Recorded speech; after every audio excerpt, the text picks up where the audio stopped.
Hello guys, I am Arvind and welcome to this session.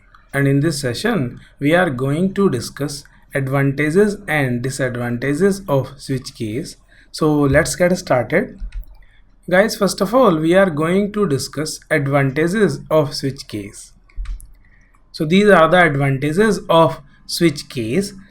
The first advantage of switch case over if is that it leads to a more structured program.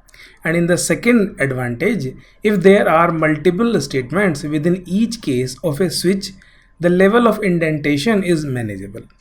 And switch cases are very useful in writing menu driven programs. Now moving forward guys, now we are going to discuss disadvantages of switch case. Guys, the disadvantage of switch case is that one cannot have a case in a switch case which looks like case I less than equal to 20. So we cannot use these kind of cases. And the second disadvantage is the float expression is not allowed. So I think it is enough of theory. So let's do some hands-on. Guys, we cannot use float expression in the switch case because case cannot be float. So if we do so, then we will get an error. So if I run this program, we will get an error. Switch selection expression must be of integral type.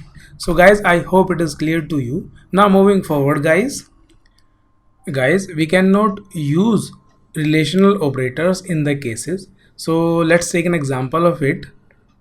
Guys, if I use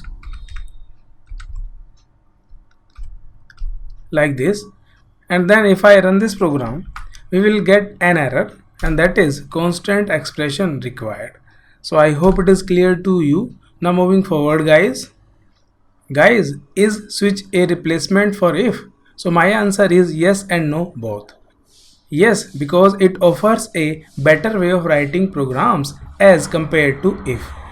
No, because at some time we are left with no choices but to use if. So I hope it is clear to you guys, and thank you so much guys for watching this video. Just in case you liked it, do not forget to like and subscribe. I will see you then in the next video.